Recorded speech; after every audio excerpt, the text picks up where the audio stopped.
Okay,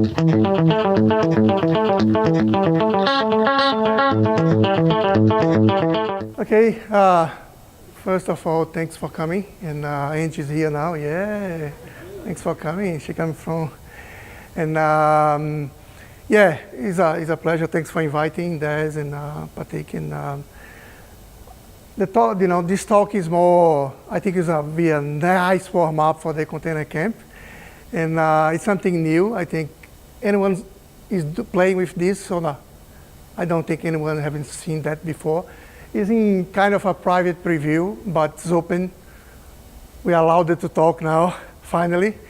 And it's something we call connected environments. Maybe the name changed because private preview, but it's kind of a connected environment for developers. It's all about developing environment on Kubernetes. And how Microsoft developing these to be integrated with Visual Studio, Visual Studio Code, and CLI, and all the development languages. If my clicker works.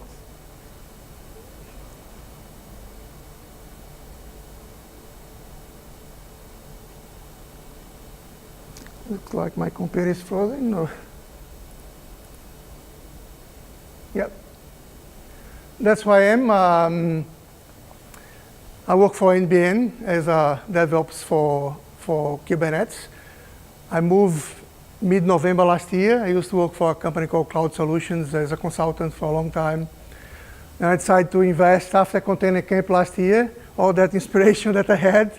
And I decided to move to be full-time, work with containers and Kubernetes. That's something I was looking for a long time. And that's why I'm now doing Kubernetes on-premise for NBN. It's a big project. We have a few clusters. And NBN is doing as well Kubernetes on AWS. And the things are happening. If you don't realize, containers are everywhere now. And I think I said that 12 months ago at Container Camp. It's going to happen, and it's happening. In the last 6 months, just crazy. Everyone started a new project with containers in Kubernetes was the standard that everyone decided to adopt, and that's just happening. And I'm doing a lot of things, talks, and I come from the development background, from Linux background, and that's what brought me here on AKS on Kubernetes. And let's see if we can talk about these things. How Microsoft is doing with Kubernetes service. Fully managed Kubernetes, and with these new VSCE container environments, is how we bring these to be easier for the developer teams. They can start without knowing everything. They can and that's I think the challenge at the moment. When I started at NBN was the big thing. We have like 20, 25, 30 developers, and they don't have all this knowledge that maybe someone that's falling for the last 4 years. 5 years, have on Docker files, on Kubernetes, on orchestrators, and how we can, kind of make the developers start doing something without having all this knowledge. That you don't have to have all this knowledge to start doing just, deploy your stuff in Kubernetes. And that's what connected environment is going to help. And see how this works. Like there's an end-to-end scenario there. We can see and see if we can show this running. I never showed that running for anyone here, like live, but I'm going to try. And I think the first thing you have to work with Kubernetes and with connected environments is have your local environment set. The connected environment is kind of going to help you to start like faster. You don't have to have a Kubernetes cluster, Minikube running, because we're going to move your environment to be running on public cloud, on Azure, or inside AKS. Then you're going to have a Kubernetes cluster running on the public cloud, and your environment, your local environment, to be running there. Then it's faster to onboard developers. You have a new developer, they don't know anything, just get your computer, maybe install just the basics there, VSC, get Visual Studio Code, like your IDE or Visual Studio, and start doing development. And there are other things that you have to install normally to do like development these days, like Helm, like a packaging management for Kubernetes, how you're going to deploy using Helm. And I think the last 12 months, even after Container Camp last year, everything that we're talking here was after Container Camp last year. Means that we have a lot of things to happen at Container Camp, like, in 3 weeks' time, because I was looking at the topic and saying nothing was there last year. We don't have like something like Draft. Someone tried Draft before, or Scaffold, things that is trying to do similar things that VSC is trying to do, but you guys are going to see that's completely different, because they're going to cut some ways here for the things to be faster. Because Draft, what happens is you have your code and you have to rebuild the image every time that you change the code, and you have a new Docker image and you have to push the registry and then help go and deploy everything. It's a very heavy cycle to happen all the time that you change something in your code. And how we can make this a little bit faster. That's all about what Microsoft's trying to do for a long time, by the way. I think they start more than a year and a half before, even before Draft, even before a lot of things. But technology changed so fast that they try to follow these changes, and Kubernetes now become reality, and the other things change, and they try to make like a valuable version. But it's always too late. There's always something happening, and Aci now probably going to go live sometime. But that's pretty much what we did. And before I start say about connected environments, maybe some people here never used Microsoft cloud or something, and all that's connected environments at the moment is for Microsoft public cloud. I'm not selling Microsoft here. I'm an Azure MVP, but it's just like at the moment they are developing these for Azure AKS. Okay. Some stage, I think that's going to become open source and will be available, for any cluster. But at this stage is AKS. And before AKS is like Google Cloud, Kubernetes Cloud. That's all fully managed Kubernetes. You don't have to manage the VMs or anything.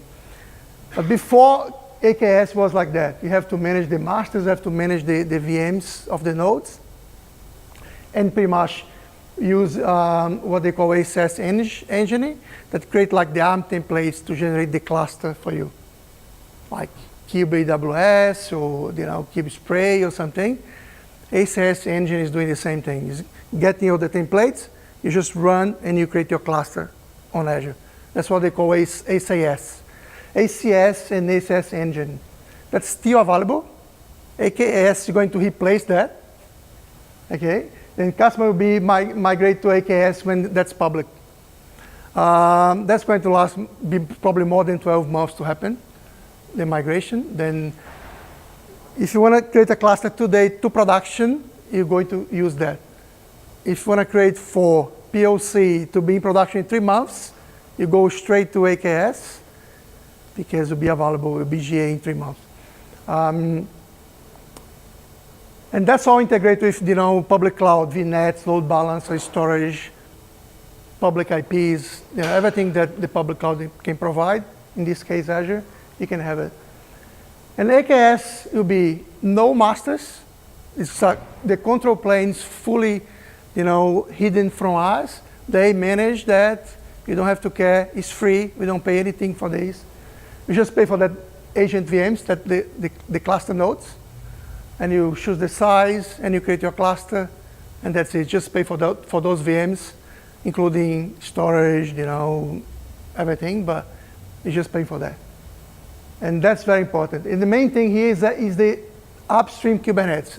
Microsoft not create a new Kubernetes to deploy here. No, that's exactly the same Kubernetes that you install anywhere will be used here.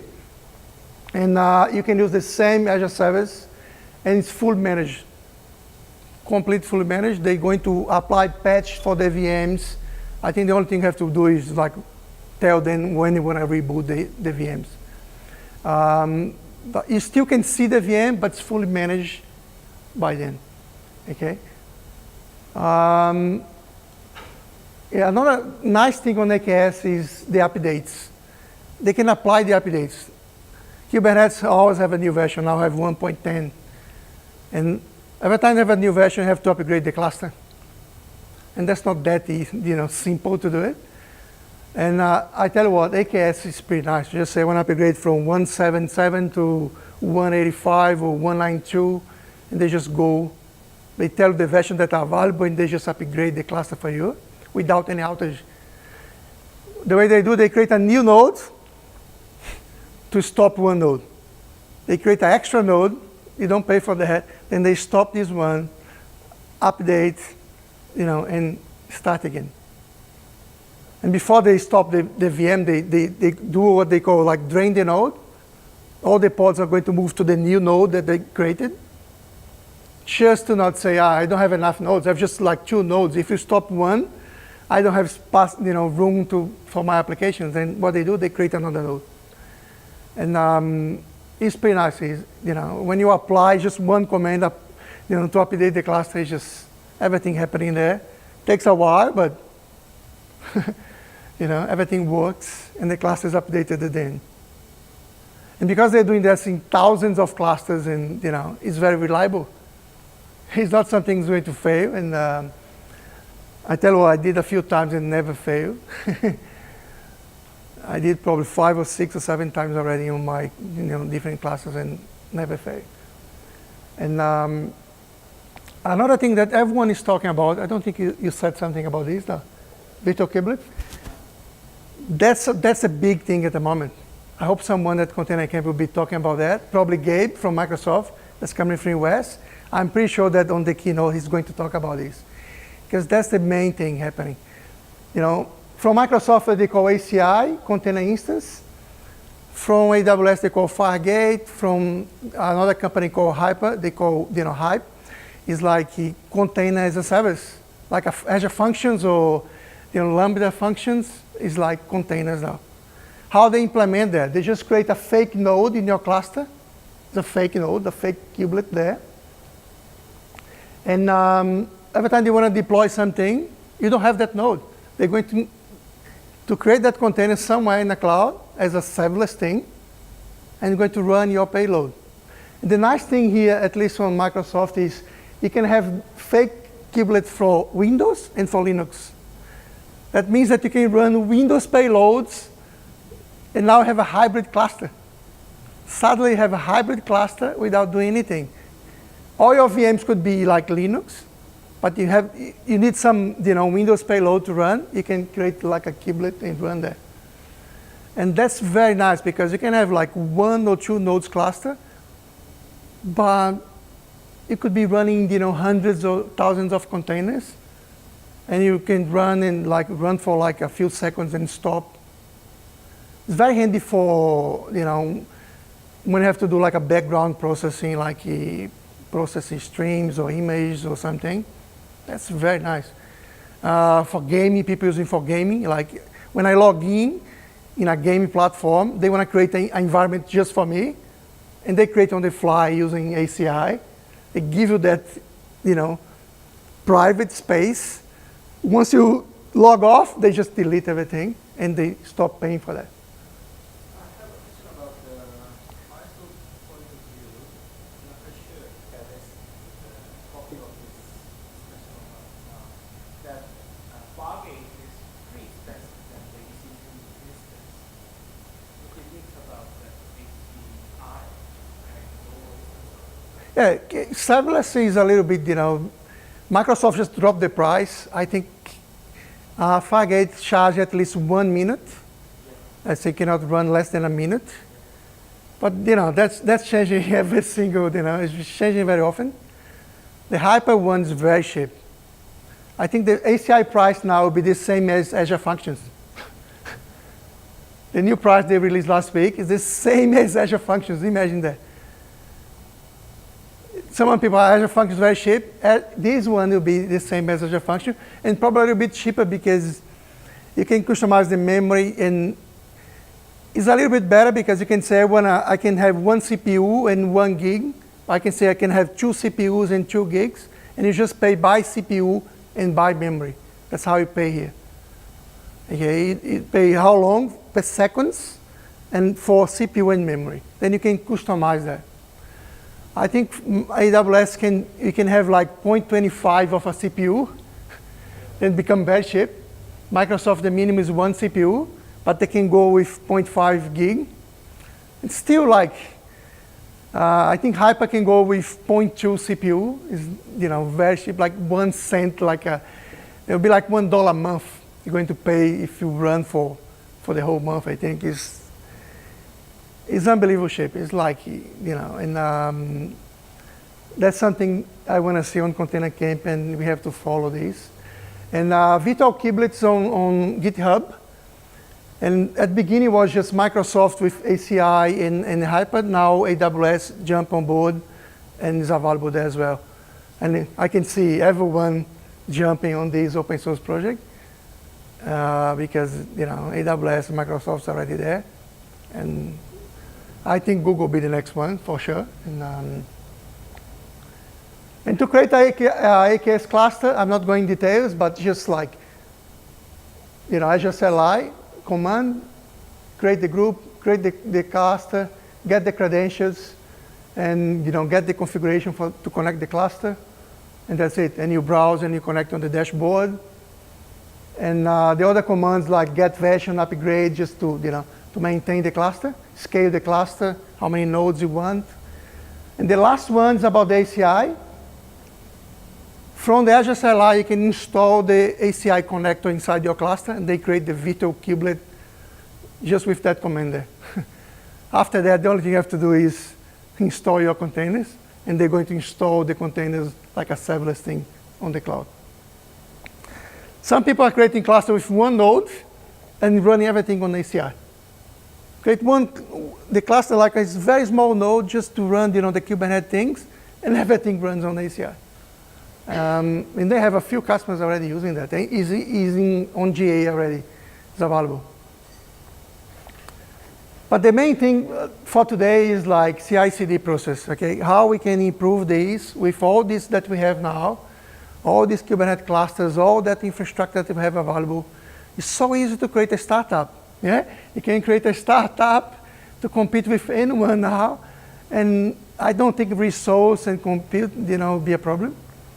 It's more about us developing the right thing, but the resources are there, and it's very easy to grow with the demand and scale pretty fast, like Pokemon Go.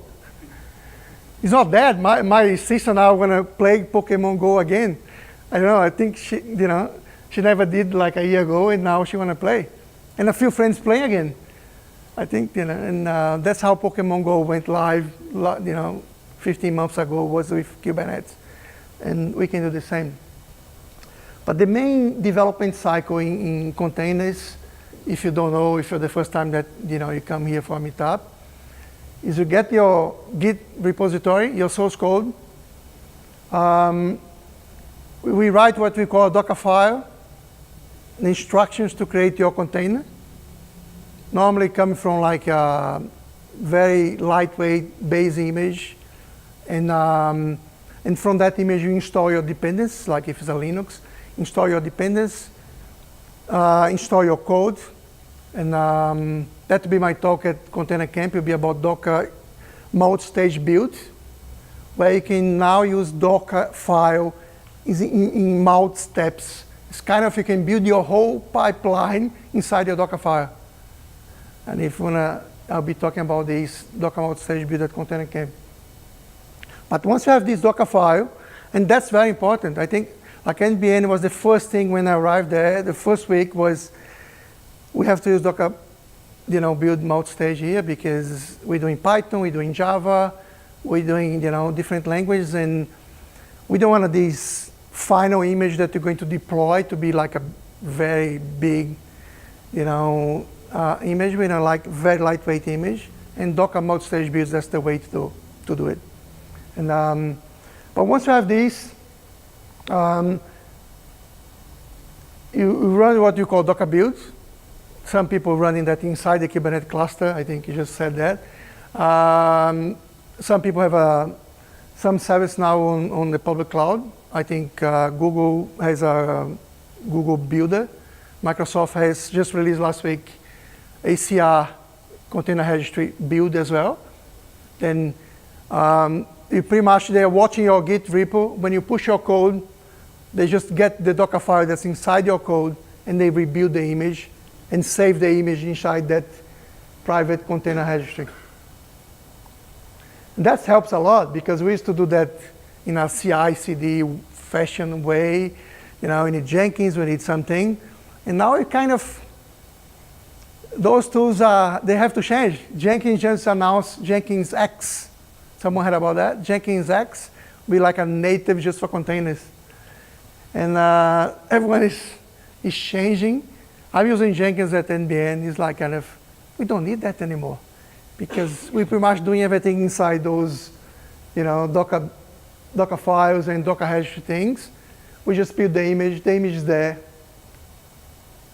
Like a Docker image, if you compare with Java, it's like your package. You know, is your artifact is there. Like at the NBN, we use A Pro, Artifactory Pro, JFrog, and everything's there. Source code is, is there. Image is there. Java, dependencies are there. Everything is there. And that Docker registry could be on public cloud. It could be like something A Pro that holds everything. And once you have this image, you're just going to use something that these days everyone starts using Helm pretty much, I think, as the deployment way. But you have to deploy this in your cluster. Okay? I'm not talking about Docker anymore. Not focus on Kubernetes. You have to get your image and deploy on Kubernetes using Helm. Helm is nothing more than like what they call a package management for deployment. But it's nothing more than templates for your Kubernetes files. To deploy something on Kubernetes, you have what they call YAML files with different resource types, like a pod, okay, like a persistent volume, a config map. All these resources, you define normally YAML files and use kubectl to deploy. That's what they call kubectl there. And but now it's just we're creating these templates on top of the the YAML files, because that's more flexible. And some people even create a generic Helm chart to deploy multiple different projects, like a Helm chart to deploy web service. But you don't have to. You create one just for your project. And that's what Draft is doing and what Visual Studio Connected Environment is doing. They're going to create a Docker file, and they're going to create this Helm template for us to deploy our application. And they're going to look for your code. It's a .NET code, it's a Node.js code, it's a Java, Go. Okay, let's create a Helm template to deploy this, and let's create a Docker file to build this image that we need to create the container. And that's why Visual Studio Connected Environments, came to help on this. And I think even came before all this Kubernetes, because Microsoft has, Service Fabric and other, cluster things, and they wanted something to do that remote debugging and, connect, all integrated with Visual Studio and the tools they have. But now it's all about Kubernetes, and how they do it. They call run or debug code before you commit to production like environments. That's the main thing, How you do CI/CD these days? Like, imagine you have a microservice project. We have like 20 different microservices, beautiful. All very lightweight, we deploy on Kubernetes, everything works fine. But I'm working on one microservice here, like an API. Someone else is working on another one. And the only way that we have to integrate these things is everyone push the code to Git, and the CI/CD, Jenkins going there and bang, deploy this in a CI environment, whereas the development branch of your code is there, deployed. Then if you want to debug, you have to have the debugger, available inside the CI environment, or you have to create another environment to deploy your code. And that's very common in development environments. Say, come on, stop everyone here, push the code, because we have to deploy this in a test environment for someone to test. Because there's a new feature branch, someone just push, I want to test that. Okay, and that's very common, and that's very annoying sometimes. And someone that haven't finished yet start pushing the code and everything breaks. It takes half an hour, 1 hour more to fix everything and have like something running. And just because someone asked a tester to test a new feature there. And how we do that with these new environments. That's the magic that they're trying to bring here. When I say work with real upstream and downstream dependence, instead of mocking or simulating things. Okay, if you want to do microservice and you want to, test all the other microservice, there is one way. You can run everything in your local environment, get the whole source code, and run everything in like Minikube, or now Docker, for desktop you have everything, but it's very heavy sometimes, and even Minikube takes your whole battery, and CPU is like, 100% sometimes, and depends how big is your project. You don't need that. Okay, and every time you have a new developer, you have to onboard the guy, he has to understand, has to create all these things. I remember like 3-4 years ago, even before clusters, and we deployed these on public cloud, but you have to enable debugger. You have to do debugging inside each of those APIs or this microservice. It's not easy. I tell you, it's not easy. Anyone having this kind of problem? Or, I can see he's shaking both parts. It's a very common thing in microservice. And last thing is shared team environment with isolated space to avoid complex setup, enable live ongoing discovery of integration issues. What means, now I have this cluster, I can have my namespace inside Kubernetes, what they call space. And each developer here will be your space, okay? You're going to do your mess there, but if I have to test something, integration of what I'm doing with, someone else is doing, we're just going to now to connect direct with those codes, even before he push the code to Git. Because you don't want to push something that's not working, And if you have a strong dependency on some code that someone else is writing, like you do front end, someone is doing the API, and what most of the front end guys do, they mock the API call, just put like a dumb value there until the guy finished that, okay? But he finished his job and say, I was wondering if that works with the real API thing. Yes, you can test now.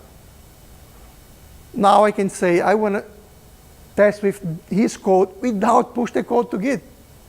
Before anyone else push the code to Git. It's a completely different scenario, it's not as we used to do before. It's like, because everyone now is working on this centralized cluster, on Azure. There's an AKS cluster, pretty much, that they create. And everyone has your namespace. Means that all the code is running on the same place. Nothing's running in your laptop. Everything's running there. And the nice thing is you don't have to change your Docker file, you don't have to change your Helm charts. VSCE is pretty much injecting all the debuggers, everything that they need inside the running containers to allow that. And they use Envoy proxy, sitting like as a sidecar on the pods, to allow all this routing from one namespace to another. And they wrote like an ingress controller for Kubernetes as well. And everything that I'm saying here works with HTTPS, SSL, from your laptop to the cloud. Okay? They do SSL offloading on the ingress controller. That's how Kubernetes manages the SSL offloading. You call. There is a slide here that's going to show that probably better. Maybe go direct on this one and come back on the. That's an end-to-end scenario. Look, most of the people don't get that the first time. Don't get worried, because that's completely different, mindset. And I tell you what, I went last month for Microsoft MVP conference, and that was the best thing I saw from the whole week there. I saw amazing things, but this thing here for me, that's why I'm talking about this, was the best thing I saw on the whole Microsoft MVP conference. And luckily now I can talk about. Most of the things are private, but this one. And how this works. They do one command called VSC app, very similar to drafts, to all these things that you are used to. Okay? But if you are using like Visual Studio, for example, it's all integrated with the IDE already. But you can use the command line. Means that you probably can play with any language these days. They don't have all the languages working yet on VS Code and Visual Studio, but the CLI, pretty much you can use any language. And what they do, they get your code, they push to one Azure file service, that's a storage, like a file storage.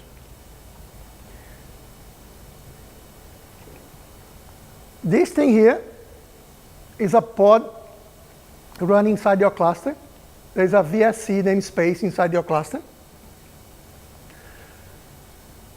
And this guy here is going to run the Helm install that's coming here. The Helm chart's coming with your code. And this guy run a Helm install, creating a new pod.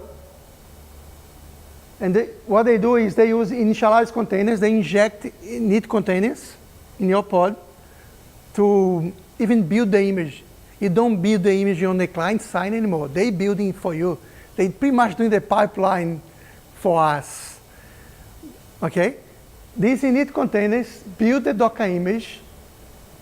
They mount in the Docker socket here, if you want to know. Some people don't like that, but I asked them, they may be planning to change this in the future. It's kind of a security thing people are concerned. Means that they're using the Docker from the host, from the VM itself, because Kubernetes runs on top of Docker engine. And then they use this, and before they run your application, they build your image as an init container. The init container builds your image just the first time, okay? And after that, any traffic that comes, because you have the Envoy proxy running here as a sidecar, there's an Envoy proxy here. Envoy proxy can do the routing for different namespace. Let's say Shane will be my namespace, okay? The developer namespace. And they have what they call mainline. That's the baseline. Okay, that's the baseline. The recommended way is do a simple CI, like on Jenkins or whatever you want to do it, just to deploy this baseline, like development branch. Every time that someone merge, just redeploy that on this main line. Okay, that will be your main line. Maybe be your development branch or master branch, depends how your branching strategy for Git. And but each developer has your namespace. If you go one more, if you consider a call, okay, from the front end here, and you want to get to that's like an API, okay, here. That's the front end, like an API, like a microservice. What they do, they create an ingress controller. It's a customized ingress controller with Envoy proxy as well. And they give you that's the Microsoft namespace. That's your environment namespace. And they just put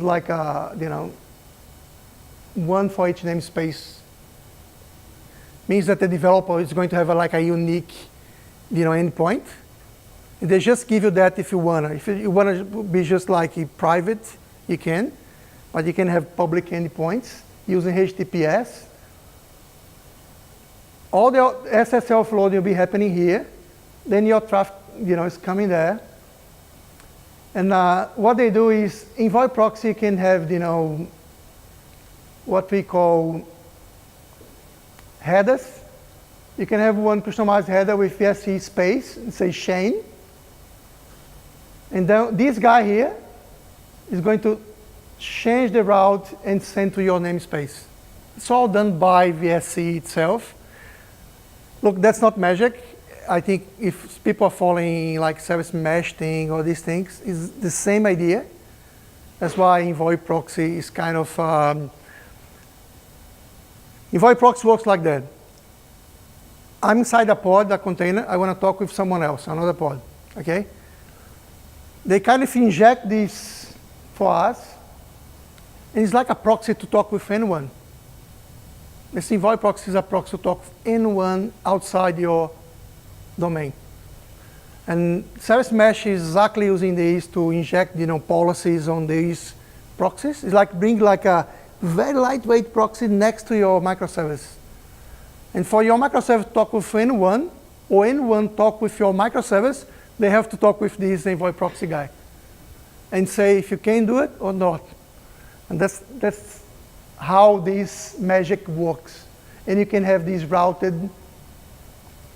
And you see, there's a retarget of the IP going this way, just because you inject this header in your payload. And a lot of things here is pretty much automated by VSC itself. Means that there's no change in your code. It's just that when you hit F5 or say run, they're going to get your code, copy here, run something to deploy, and inject the debugger inside as well. When they do that initializer here, they are injecting the debug inside your container. Everything will be available to debug. And you don't have to be running the debugger there. It could be just running without any debug. Because imagine that you have multiple things, one thing calling another. You don't want to debug the whole thing. Just you want to debug that specific microservice that you're changing. But the other things, everything's running on the cluster, on this main line. Okay? But when they hit your service, your microservice, then your debugger will be connected with your IDE, and you're going to hit the breakpoint there, and you can debug your application.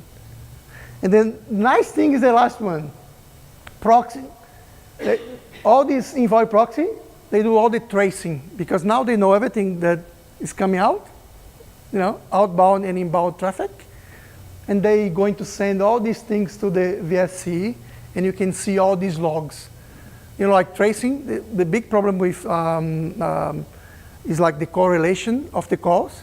One microservice call another, call another, call another, and we want to see all these traces, and now this trace is coming back to us on the environment. And before I move, questions on that? I'm pretty sure that someone has questions. And looks fine, or what do you think this? It uses a lot of Istio-style technology, doesn't it? The tracing there, the sidecar, the proxy, Yeah. the routes. Istio, it's a service mesh, was developing on top of that Envoy proxy. It's like a control plane for the Envoy proxy. And you broadcast the policies to these proxies from like a centralized control plane. Here, they're just doing that for development. They don't need that for production. Then they don't need like a control plane. They don't need all these things. They just want to make this work for the development environments. In production environment, pretty much will be injecting some service mesh thing. But the developers don't have to care about that. Developers don't really have to care about service mesh, because it will be pretty much injected by the operation on your cluster. But for us here, the Envoy proxy is helping with this routing, and we talk with different, And the main thing here is everything that's running on this cluster is not on Git yet. It's not committed. Could be committed, but could be not. It's still in development, and you still will be able to do this, play around with the other things. And at the end of the day, it's like that. Each developer will be like a namespace with different endpoints. If they want to just play with their namespace, they will. But if they don't have front end running here, will be hours coming from the main line front end, even if using your Scott, one, because that's how the ingress controller is doing the magic there. And it's all about, I think, routing. Let's see if I can show something running.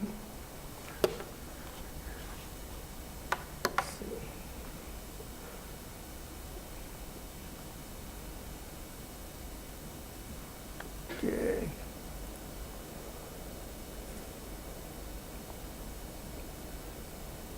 Too small? Open this one. Be.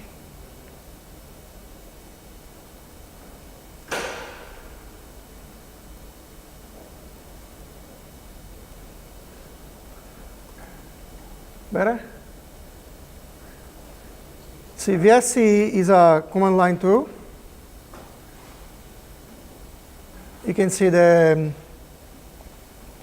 environments that you have. You can initialize a project. You can, list. Let's have a look. VSC list.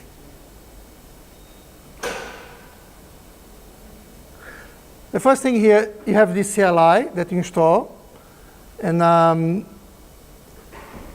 that's pretty much give you access to the service running on AKS. And I think I have, because that's an AKS cluster, you can do kubectl proxy. Okay. You can also do kubectl get nodes.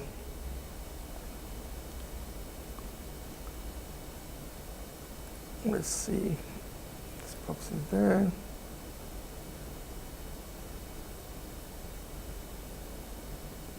See if my connections are working. Yep. There you go. This cluster that I created is still version 179. But what happened is, in preview, they are creating the cluster for us. And at the moment, they're moving to AKS pretty much. That's still an AKS cluster, but managed by them in preview. And I think in the next 2 weeks, they're going to move to AKS. Means that you have to create your AKS cluster before, then you just enable that AKS cluster to work with VSC. But at the moment, it was created by them. And you have like one master and one agent pool. That's probably not using AKS, pretty much using ACS, but it's all moving to AKS. And means that you're going to use your cluster. If you have a cluster already, you're just going to enable VSC in your AKS cluster, and it'll be your development cluster from now on. And then if you do, I think,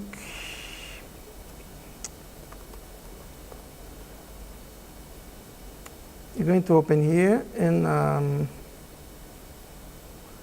just showing that you can use normal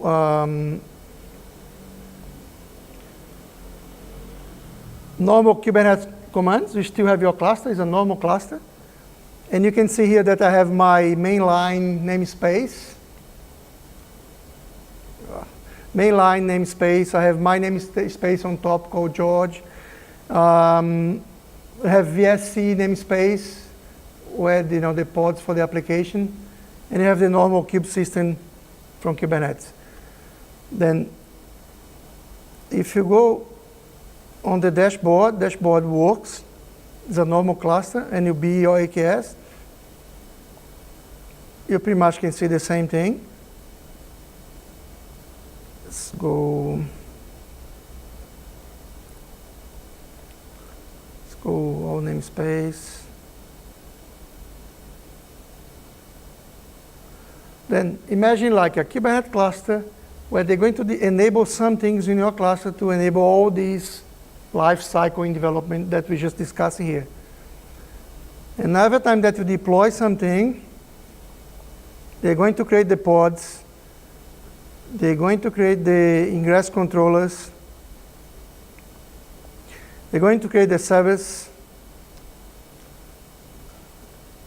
Okay, they're all using Helm. That's why I have Tilla here. Tilla is the Helm server side. And how this works. Let's go back to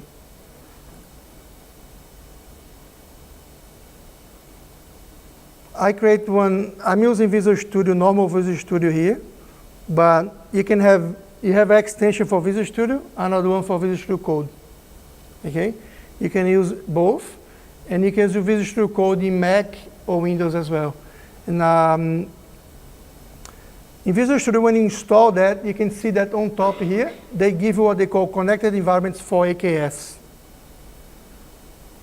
And when you enable this the first time, after you install the extension, and it's pretty much selecting an environment that you want to run. It will be like IS Express or something, or just I want to run on AKS. Once you do that, they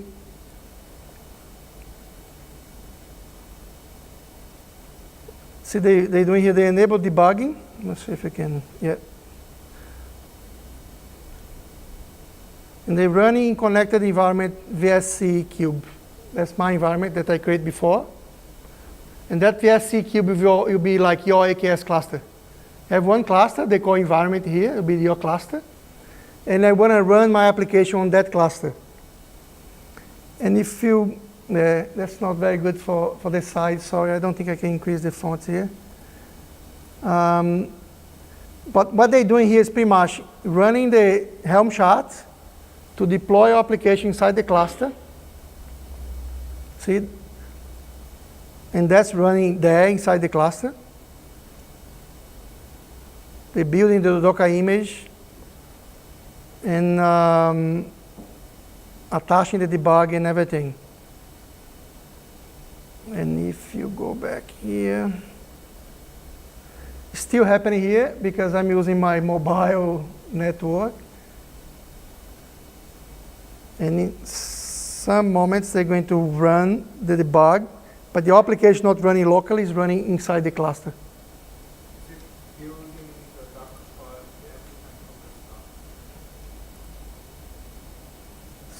My login here is a second. The Docker, they build the image just the first time when you execute. But after that, every time that you change something on your HTML or your code, they just push the code there. They don't rebuild the image anymore. That's the main thing that I'm trying to show here. But just because I'm on a different network, my password's not.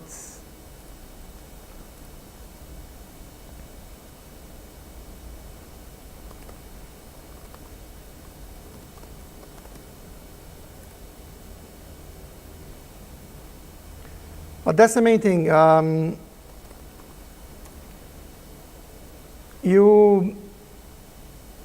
The main problem with like draft, scaffold is that you have to rebuild the image all the time. And that's take a long time because you have to push to the Docker registry. And then from the Docker registry, you have to deploy from the CI. There's a few things happening. Here now, they push your code to that storage next to the cluster. That storage mounted inside the container, inside the pod. Means that every time that the code changes in your environment, they just get the code and just push the code that changed there.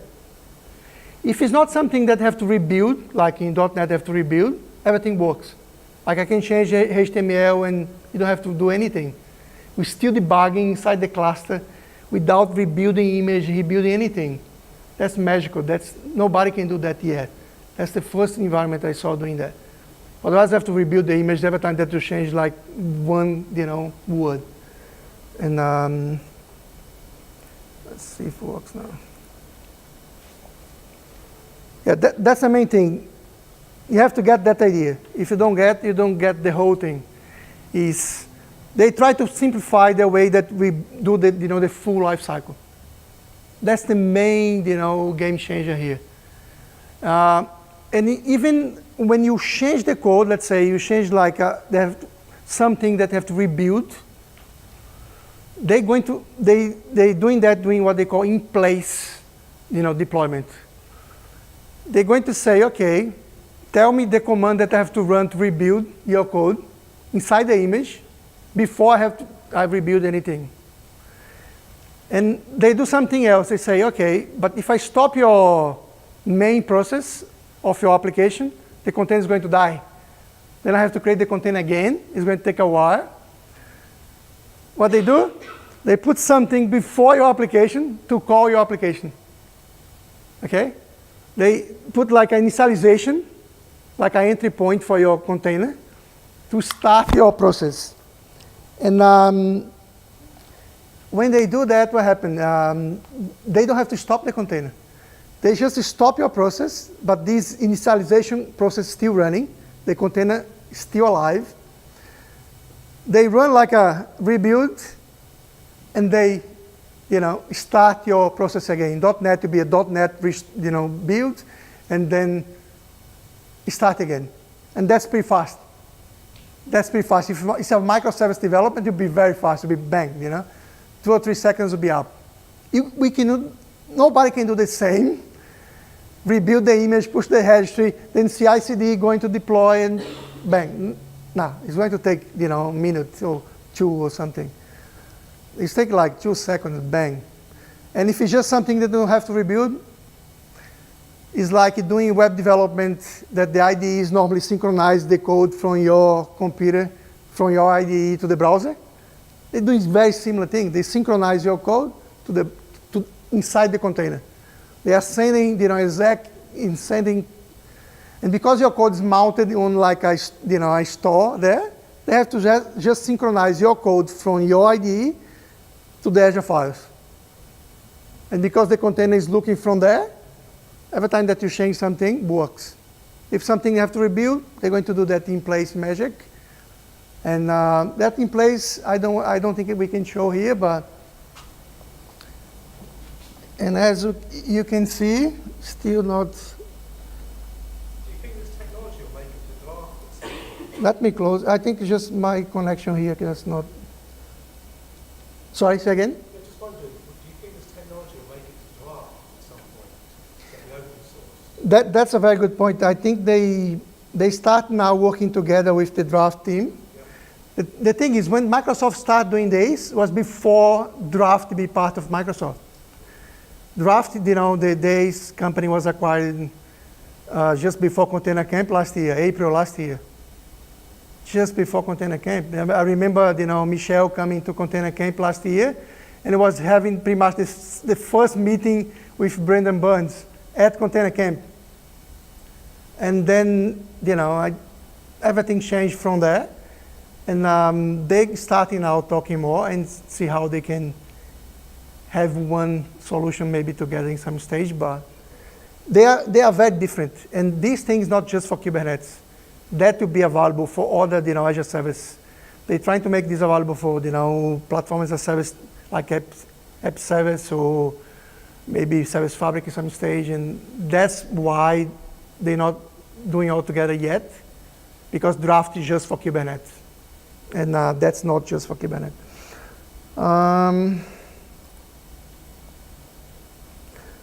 Sorry guys, I have to try open again. My connection with the thing not working. That's the bad side of the thing. Everything has to be connected. But we are assuming these days everything is connected already, and then sometimes that's not really true.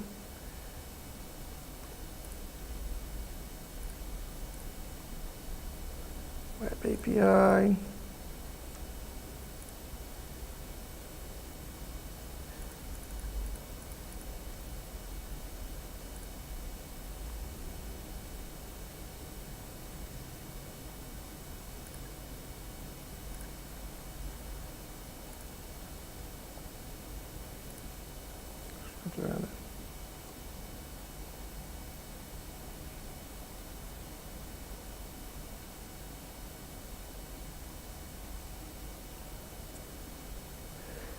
But the nice thing is, like, your IDE here is just connecting the debugger that's running there. It's like remote debugging that everyone knows how to do it, but it's so hard to, install the debugger, and they're doing all the job for us.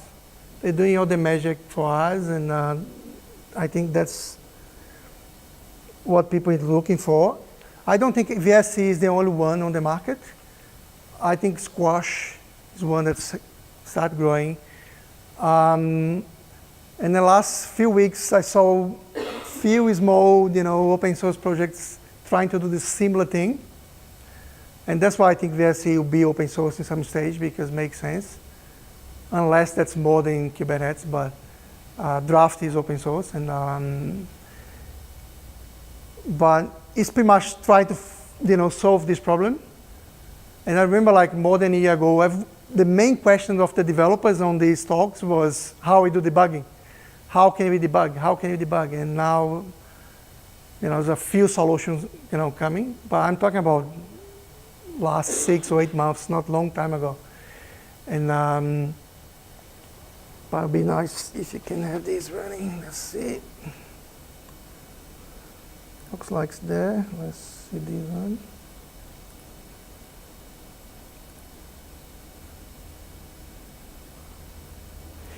Yeah, there is they send you all the output here. I think that's already API.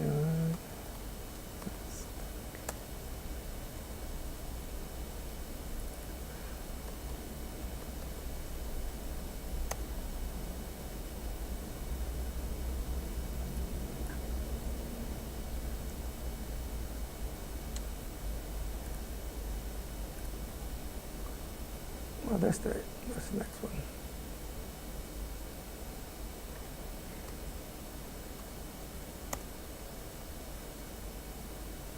See, that's the API that's running. That's not running here. The way that they implemented, they do like a port forward from your computer to there. And the way they do port forward, they just get like a random port here. That's the port that they're using. And looks like localhost, but it's not localhost. It's just doing a port forward and running inside the cluster. Okay? Because this API, there is no public endpoint. That's the only way to access. But it's running there. It's not running here. And I think the same for that one. Let's see if he's already. Let's go back to the front end. Front end should be running.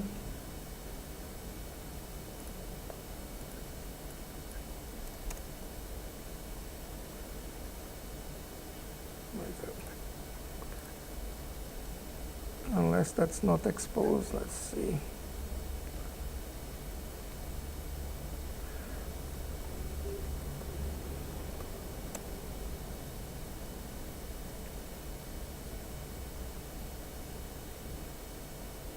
Yeah, there you go. That's running there as well. Well, I have two applications. I have like a front-end application, and I have a back-end.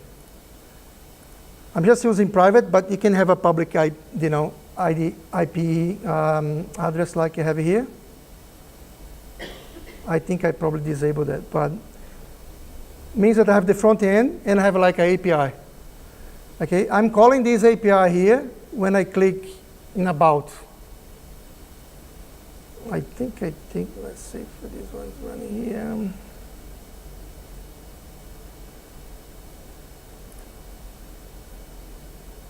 Front end. API. Yeah.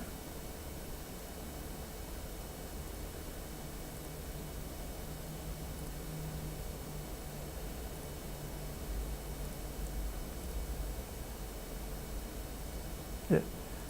But the whole thing here is, I think I changed something on the main thing here for you to understand is like you have two servers running there. And now I can talk, and they both have debuggers running.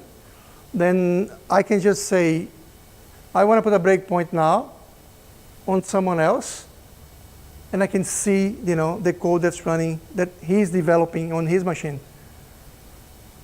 Okay, because it's all running there, and means I have like API and I have the front end, but this API could be your API and the front end my front end, and you debug whatever you want. Okay, the only thing they're trying to do now is simplify the routing to make sure, but the main thing you have to understand is what's running in there. It's all running on the cluster. You can attach the debug if you want. They're going to inject that debug there, initialize the debug. is pretty much importing some files and running something.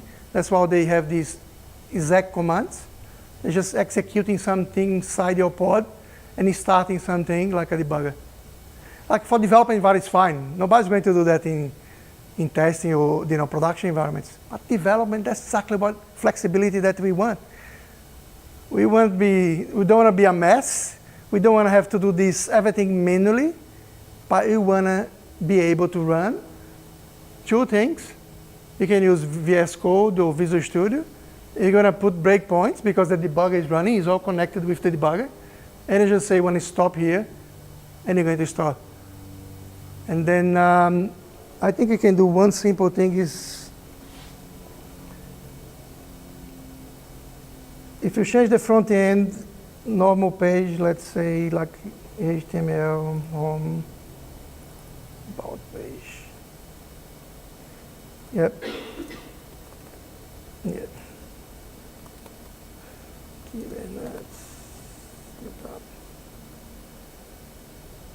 If I save here, go back there, this page was. Yep, Kubernetes Meetup here. It's like a browse sync thing that we used to have locally. That's a browse sync instantaneously in your container there. And it's pretty fast because just, they pretty much listening here and synchronize the files. And the files are mounted inside your container. That's like 1 second is there. And the only thing that you need that in place thing that we discussed before was when you have to rebuild. I don't think I can show here yet. I haven't gone that far yet on the platform. But one thing that's probably interest for everyone is that configuration file that they have here. And that's how they pretty much set the environment, or they call VSC YAML file. And here you're going to tell the Docker file that you're going to use, the context that you're using, the chart that you're using, all the values for the chart. Okay, I'm sorry, we don't have time here to go in details in Helm, but Helm is very nice. I'm using Helm for everything on NBN now, and it's very handy, okay?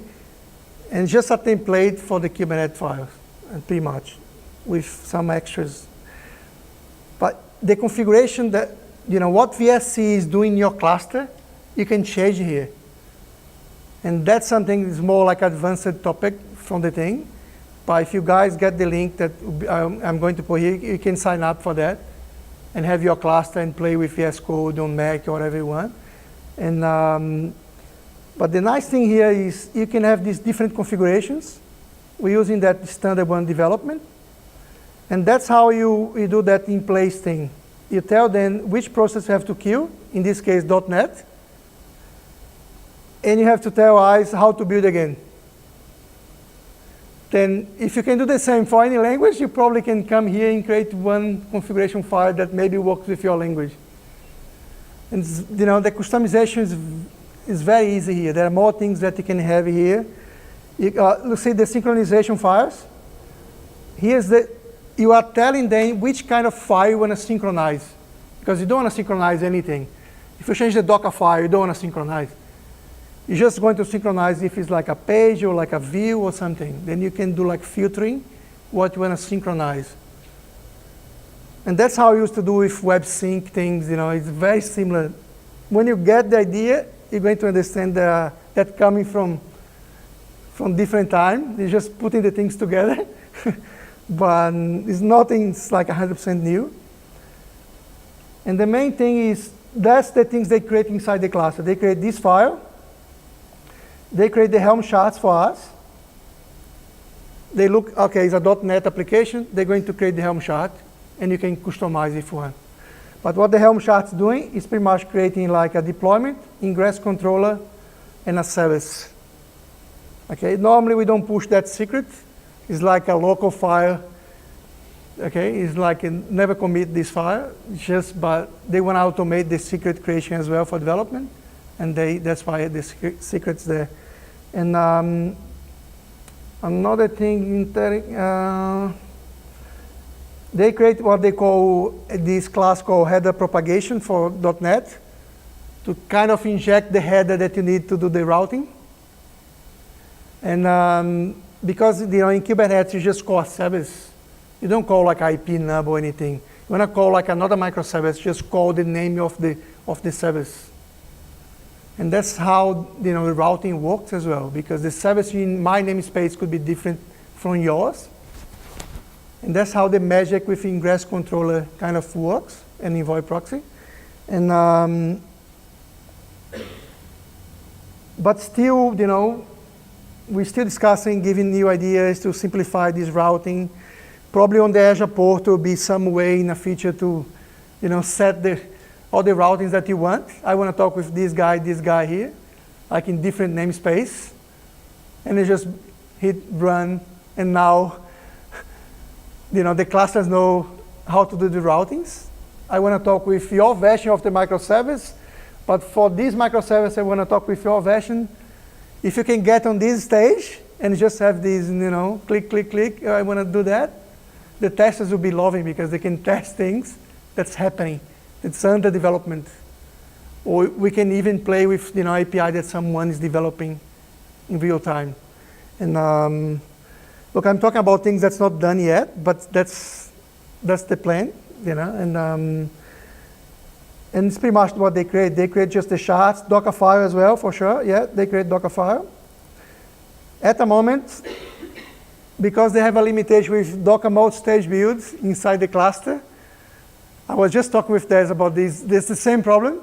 We had, we all had this problem. Docker mode stage builds not really available yet on the Docker engine that people are using on the Kubernetes clusters. You need like a, latest version. And then they create these like 2 different Docker files, one for the production one, and the one that they use for AKS at the moment is one called Dockerfile development.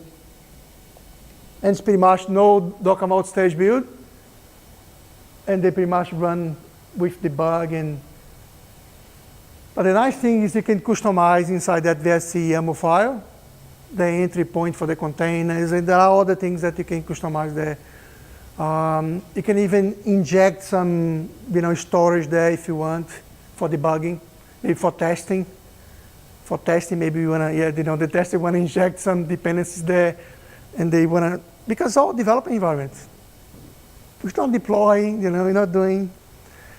And until like 6 months ago, the idea was now just every time that everyone push the code, we create a new namespace, we deploy the whole thing, and you give to the testers, and they're going to play with this environment. And we do that like twice a day, we do that every day, and the test hours have the latest version. But sometimes someone is doing like a feature branch that's going to take 5 weeks, 4 weeks, 2 months, but someone still want to, have a look and try to integrate with that new version. And I think that's the way to go without have to create all these multiple, seat 1, seat 2, seat 3, seat 4, seat 5, seat 100, just because I have 100 feature branch. And I tell you what happened. Happens because you have to test. The feature branch, you have to put all together and put someone to test that. And you start creating these multiple, environments inside the cluster to test this. Maybe you can avoid that and have all inside like a development environment. You just set your routing and you do your magic. And I think that's what I have. And if you guys have questions, and Thank you very much.